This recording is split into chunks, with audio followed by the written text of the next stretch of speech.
Highlights आप बता पाएंगे? आज पीएनबी ने एमएसएमई सेंट्रिक एक आउटरीच प्रोग्राम अरेंज किया था। तो हमें इसके बारे में पता लगा, और क्योंकि जैसे कि आपको मालूम होगा कि ज़्यादातर बैंक्स अपने साथ में इंश्योरेंस पार्टनर्स रखते हैं, तो ओरिएंटल इंश्योरेंस कंपनी जैसे जो कि भारत सरकार की एक कंपनी है, ये पीएनबी की एक associate for the purpose of insurance हम लोगों का आपस में टाई अप है, और जनरल इंश्योरेंस नेचुरली। तो क्योंकि हमारे हेडक्वार्टर्स ओरिएंटल का भी दिल्ली में ही है, और अशोक चंद्रा जी से जब पता लगा मुझको, तो देन आई रिक्वेस्टेड हिम कि क्योंकि हमारा भी फोकस है कि एमएसएमई के लिए कैसे हम जो हमारे नए उत्पाद हैं कैसे हम ज़्यादा से ज़्यादा अपनी रीच बनाएं। तो मुझे बड़ी खुशी है कि उन्होंने हमें अनुमति दी कि हम इस इनिशिएटिव में ज्वाइन कर लें। तो यहाँ पर हम क्योंकि बहुत सारे लघु और सूक्ष्म उद्यमी यहाँ आने वाले थे, तो हमने सोचा कि अपने सारे उत्पादों के साथ हम भी यहाँ पे रहें, ताकि जो लोगों की जानकारी बढ़े इस बारे में, और फिर हमारे भी साथ उनका जुड़ाव बढ़ जाए, और बैंक एश्योरेंस में भी बढ़ावा मिले, और इन जनरल भी जो इंडस्ट्री एमएसएमईज के लिए जो हमारे उत्पाद हैं। और कोई खास उत्पाद की चर्चा कर पाएंगे जो सबसे ज़्यादा लाभदायक हो? देखिए, ऐसा है कि जनरल इंश्योरेंस ऐसी चीज़ है जो कि आपके जीवन के हर क्षेत्र को टच करती है। दुनिया भर में आप देखेंगे कि लाइफ इंश्योरेंस एक्चुअली पीछे है और जनरल इंश्योरेंस का कारोबार ज़्यादा है। भारत में भी उल्टा है, और अभी भारत में जो बीमे की पैठ और जो सघनता है, इसको बोलते हैं इंश्योरेंस पेनिट्रेशन और डेंसिटी, वो बहुत कम है। तो उसको बढ़ाने की ज़रूरत तो है ही। अच्छा, प्रोडक्ट हमारे पास चाहे वो किसी एक इंडिविजुअल के लिए हो, चाहे किसी इंडस्ट्री के लिए हो, मुर्गी पालन वाले से लेके या किसी बकरी पालने वाले आदमी के इंश्योरेंस से लेके सैटेलाइट के लॉन्च तक, और एक छोटी सी जो होता है ना वो मूविंग कार्ट होती है, उसके कार्ट के ठेला जो लेके आदमी अपना बिजनेस करता है, उसके ठेले के इंश्योरेंस से लेके और ऑयल रिग्स के इंश्योरेंस तक सारी चीज़ें जनरल इंश्योरेंस में होती हैं।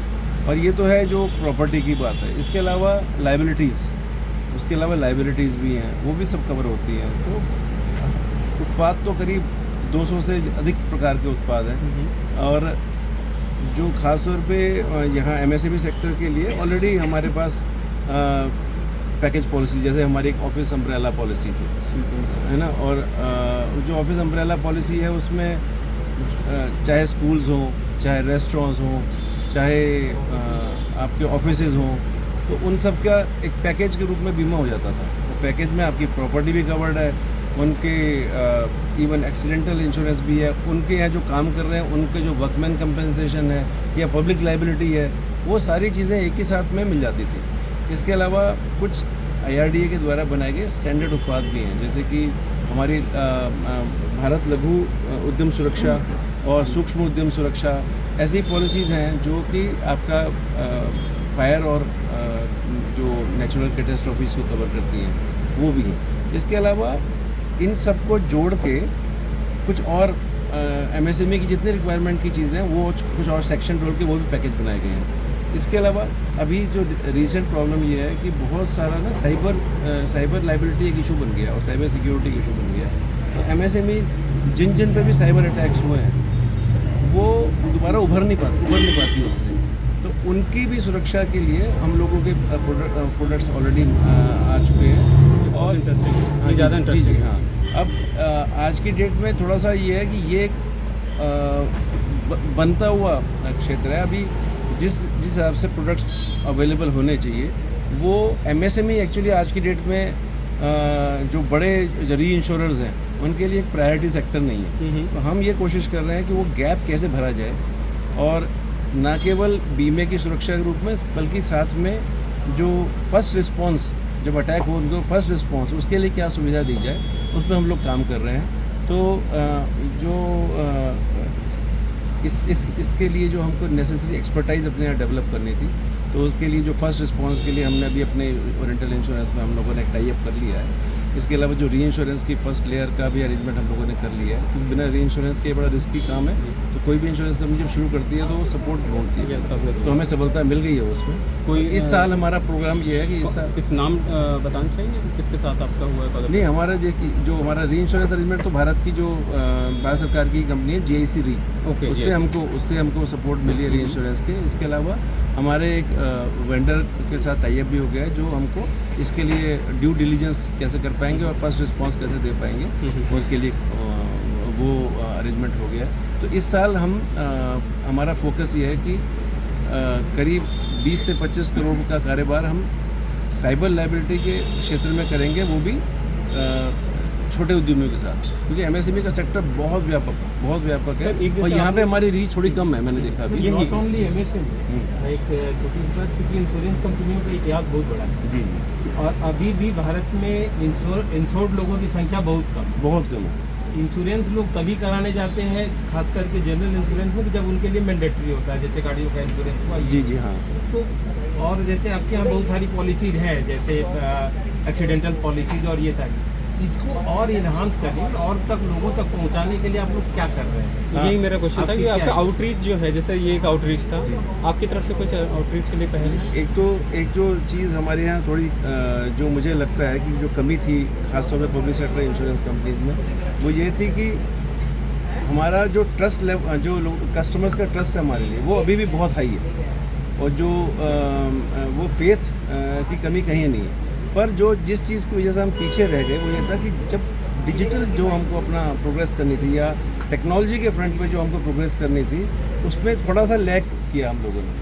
तो जो कंपैरेटिवली नई कंपनियां आई, वो ईज़ ऑफ सेल्स के लिए, और ना केवल इंश्योरेंस कंपनी कॉम्पिटिटर हमारे, बल्कि इस गैप का फ़ायदा उठा के बहुत सारी और टेक्नोलॉजीज कंपनीज वो एग्रीगेटर के रूप में, या जैसे आप देखो तो चाहे पॉलिसी बाजार हो चाहे इंश्योरेंस देखो, उन्होंने ये कमी पूरी करी कि कस्टमर को बीमा लेने के लिए ऑफिस में जाना पड़ता है जहाँ उसे हैसल होते हैं, तो कैसे हम इस प्रोसेस को ईजी बना दें।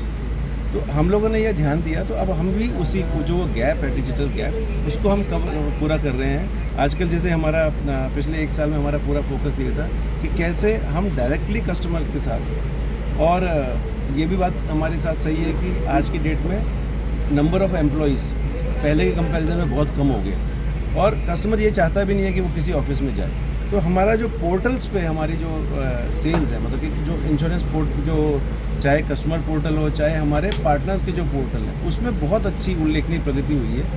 तो मैं ये देख रहा हूँ कि पिछले हर दिन पर दिन हम देख रहे हैं कि हमारा उसका जो अपटेक है वो बहुत बढ़ गया, और पिछले साल तक लगातार हमारे प्रीमियम तो बढ़ रहा था, परंतु जो कस्टमर्स के नंबर कम हो रहे थे। अब क्या हो रहा है, पिछले 1 साल से हमारा जो कस्टमर्स का नंबर है फिर से बढ़ना शुरू हो गया। वो इसलिए कि वो ईज़ मिलने लग गई है। तो एक बात तो ये, दूसरी बात ये भी हमने पाया था कि जितनी ज़रूरी है उतने हमारे पास स्टाफ की कमी हो गई थी। तो हमने मैसिव लेवल पे एम्प्लॉयमेंट ड्राइव शुरू करी है, अभी रिक्रूटमेंट ड्राइव शुरू करी है। पिछले साल में अभी 500 हमारे असिस्टेंट्स की भर्ती करी है, वो ज्वाइन कर रहे हैं इसी महीने में। इसके अलावा 300 डायरेक्ट रिक्रूट ऑफिसर्स, उनका अभी फाइनल स्टेजेस में है रिक्रूटमेंट की प्रोसेस, और पीछे से 100 और स्पेशलिस्ट लिए जा रहे हैं, और ये आने वाले 4-5 साल तक लगातार करने वाले हैं। तो जो हमारे रिटायर्ड हुए हैं, इसकी वजह से जहाँ पे हमारे ऑफिसों में स्टाफ की कमी हो गई थी वो पूरी हो रही है। इसके अलावा हम लोगों ने एक एजेंट्स रिक्रूटमेंट ड्राइव अपनी शुरू करी है, जिसमें हम इस बार मिशन 1 लाख के लिए हमारे GM मार्केटिंग है, तो मिशन 1 लाख किया हुआ है, तो उसमें हम अपने साथ जोड़ रहे हैं। अब यहाँ पे आज की डेट में आप देख रहे हैं कि एक तरफ तो ये जो पढ़े लिखे लोग जो हैं जो नौकरी से बाहर हो रहे हैं AI की उसकी वजह से, और यहाँ एक ऐसा बिज़नेस है जो बड़ा इजीली आप घर बैठे कर सकते हैं, किसी और काम को करते करते भी कर सकते हैं, लेकिन उनको जानकारी नहीं थी उसकी, तो वो बढ़ा रहे हैं हम। लगभग कितना टारगेट है इस बार जॉब का? जॉब तो हमारे जोड़ का मैंने जोड़ा, जैसे ना 500 प्लस 300 प्लस 800, ये 800 एम्प्लॉयज़ हम हर साल नए आने वाले 5 साल तो लगातार जोड़ के हम अपना नंबर करीब 4000 तक बढ़ाएंगे। इसके अलावा एजेंट्स का लिए हमारा टारगेट जो है, अभी हमारे पास वर्तमान में 64,000 करीब एजेंट्स थे, उसको हम 1 लाख पार करना चाहते हैं इसी साल के अंदर। तो उसके लिए हम जगह जगह पर एजुकेशन इंस्टीट्यूशंस में और ऐसे ही जो इंडस्ट्रियल यूनिट्स हैं जैसे यहाँ पर भी, तो यहाँ पर ना केवल अपना उत्पाद बेच रहे हैं, बल्कि हम लोगों को ये आह्वान कर रहे हैं कि आप हमारे साथ जुड़िए। एक बहुत अच्छा लुक्रेटिव करियर है। मेरे अपने हाथ से बनाए हुए एजेंट, जिसको पहले महीने में 250 रुपए प्रति महीने की आमदनी शुरुआत करी थी, आज की डेट में 3.5 लाख 4 लाख रुपए महीने के कमा रहे हैं वो एजेंट्स। तो इतना लुक्रेटिव है, वो भी अपने घर बैठे हुए, और साथ में ना केवल आप अपना कमाते हो, बल्कि साथ में ना बहुत सारी कम्युनिटी को एक्चुअली आप एक अच्छे सुरक्षा के माहौल से जोड़ देते हो।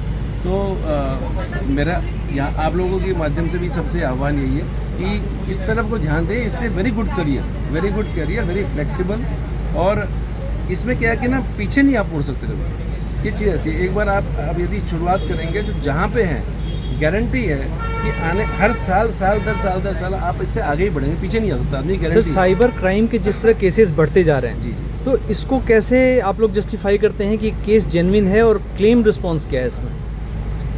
देखिए, अभी साइबर में ये बात सच है कि साइबर की पॉलिसियाँ जो हमारी रिटेल में तो बहुत कम बिकी हैं। अभी जो ज़्यादातर पॉलिसीज़ ली गई हैं वो ऑर्गेनाइजेशंस के द्वारा ली गई हैं, और उसमें हमारा क्लेम एक्सपीरियंस बहुत अच्छा रहा है। अभी तक कोई ऐसे बड़े नुकसान नहीं हुए हैं, सिवाय पिछले 3-4 महीने में 2-3 बड़े लॉसेज आए हैं। और जैसा कि मैंने बताया कि ये बड़ी ऑर्गेनाइजेशंस थी, इनका अच्छा सेफ्टी स्ट्रक्चर अच्छा था, रिस्पॉन्स टाइमली आ गया, तो लॉसेज बड़े आए हैं ज़रूर, लेकिन उसका वो हमारी जो अपेक्षाएं होती हैं उससे बाहर कोई नहीं था। पर जो असली जो मुद्दा वो है कि जो छोटा व्यक्ति, जो छोटा इंडिविजुअल है या रिटेल कस्टमर है या छोटी यूनिट है, उसके लेवल पे वो सुरक्षा भी अवेलेबल नहीं है आज की डेट में। जो बेसिक उसे प्रिकॉशंस लेने चाहिए ना, वो भी अवेलेबल नहीं है। और इस वजह से, क्योंकि उसके पास बेसिक सुरक्षा ही अवेलेबल नहीं है, तो इंश्योरेंस कंपनी उसको इंश्योरेंस वर्दी नहीं समझती। और जैसे मैंने बताया कि री इंश्योरर भी पीछे हटता है कि भाई जिसके पास ऐसा इंतजाम नहीं है, तो 2-3 चीज़ों की ज़रूरत है। एक तो थोड़ा सा जो अवेयरनेस बढ़ाने की ज़रूरत है कि आदमी इस बात को समझे कि वो पहले तो वल्नरेबल है, ये बात को समझे, और ये वल्नरेबिलिटी इतनी बड़ी है कि उसके उभरते हुए धंधे को बिल्कुल ख़त्म कर सकती है। तो ये तो वो समझे, प्लस उसके अलावा इंश्योरेंस, ये एक ऐसा इंश्योरेंस होने वाला है आने वाले दिनों में, जो केवल ऐसा नहीं कि मैंने पॉलिसी बेची और मेरा काम खत्म हो गया और क्लेम आएगा तब मैं देखूँगा। यहाँ पे पॉलिसी के साथ साथ कुछ ऐसा सेटअप भी उसे देना पड़ेगा कि सुरक्षा भी उसकी लगातार अवेलेबल रहे, एक सर्विस के रूप में अवेलेबल रहे। अभी उसमें हमने ये देखा कि एक हिच है। यदि हम किसी कस्टमर को ये बोलते हैं कि भैया आप हमारे साथ पॉलिसी लो और साथ में हम आपको ये वेंडर का कॉन्ट्रैक्ट दे रहे हैं, इसके साथ आपका इतनी कॉस्ट पे आपका साल भर की सुरक्षा रहेगी, तो वो कहता है नहीं मैं अपना इंतजाम खुद करना चाहता हूँ। तो हमारी मजबूरी ये होती है कि हम इसको रिस्क बढ़ जाएगी ना। हाँ, इसलिए हमारी रिस्क बढ़ती है, तो हमारा कंपल्शन नहीं कर सकते हम। तो हम क्या बोलेंगे, ठीक है, या तो हम उसको बीमा देने से पीछे हटेंगे, या हम कहेंगे कि ठीक है आपके लिए ये रिक्वायरमेंट, आप चाहे जिस मर्जी से लीजिए, पर इसके थ्रू हम आपको फर्स्ट रिस्पॉन्स सर्विस प्रोवाइड करेंगे। तो ज़्यादातर अभी इसी तरीके से काम हो रहा है। ये क्यों मैंने बताया ना, इवॉल्विंग फील्ड है, विदेशों में ये इवॉल्व हो चुका है, लोग इसके लिए पैसा देने को तैयार मतलब कह सकते हैं कि अवेयरनेस और ट्रस्ट बिल्डिंग की बहुत ज़्यादा ज़रूरत है। और शुरुआत में जो है अभी इस तरह की एजेंसीज इंडिया में थी भी बहुत कम, अब लेकिन ऐसी एजेंसीज मिलने लग गई हैं, और हम दोनों ऑप्शन देना चाह रहे हैं अपने कस्टमर्स को। आप चाहो तो हमारे थ्रू अपनी सुरक्षा कर लो, चाहे तो आप एक लेवल मतलब हम स्टैंडर्ड फिक्स कर दें। यदि आपने ये सुरक्षा किसी और से ली है, जैसे सपोज एंटीवायरस है, हम बोलें कि इस टाइप का एंटीवायरस हमने लिया हुआ है, या आपने कोई ऑर्गेनाइजेशन है तो उसमें आपने कौन सा वो क्या बोलते हैं जो भी सिक्योरिटी सेफ्टी अरेंजमेंट्स है, so that your cyber attacks can be monitored and responded. यदि वो मिनिमम लेवल का सिक्योरिटी आपने ली हुई है, तो then we can give you offer some discounts etcetera, वो हो सकता है। और फर्स्ट रिस्पांस के तौर पे तो हम लोगों ने अपने अरेंजमेंट ऑलरेडी कर लिए हैं। अब जो साइबर के जो हमारे रिटेल प्रोडक्ट्स हैं, अभी तक जो प्रोडक्ट थे बड़े रूडिमेंट्री थे, बहुत ही बेसिक कवरेज थी। अब जैसे हम सपोज 2 लाख तक का कवरेज लेके आए थे पहले, पर वो इनफ नहीं है। आज की डेट में आप देख रहे हैं कि साइबर अरेस्ट के नाम पे आदमियों की ज़िंदगी भर की कमाई चली जाती है। तो प्रोडक्ट कम से कम ऐसा तो हो कि रिटेल कस्टमर को भी हम 1 करोड़ तक का प्रोडक्ट दे सकें। तो हमारा प्रोडक्ट ऐसे पाइपलाइन में इसमें डेवलप हो रहे हैं। मोस्ट प्रोबेबली 6 महीने में हम ऐसे प्रोडक्ट लॉन्च करेंगे, और with sufficient options for the customer कि वो चाहे तो हमसे भी अपने सिक्योरिटी अरेंजमेंट करवा सकते हैं हमारे थ्रू। मार्केट कंपटीशन में भी ऐसे प्रोडक्ट होंगे? कम है और कुछ कंपनियों ने स्टार्ट किए हैं, लेकिन रिटेल में मैं ये कह सकता हूँ कि आइडियल सिचुएशन अभी किसी भी कंपनी की नहीं है, ना प्राइवेट में ना सरकारी। आपके प्रोडक्ट का नाम क्या है रिटेल वाले का, ये जो साइबर सिक्योरिटी वाला? Cyber liability insurance, oriental cyber liability insurance है तो यही तो नाम है, साइबर लाइबिलिटी। चलिए सर, पर हम एक अच्छा प्रोडक्ट और कॉम्प्रिहेंसिव बना रहे हैं जिसका अभी नामकरण हमने किया नहीं है, अच्छा, तो आपसे सजेशन हो तो बताइएगा कोई। कोई नहीं सर, जब आप लॉन्च करेंगे हम लोग साथ देंगे, आप बिल्कुल। Thank you sir. Thank you.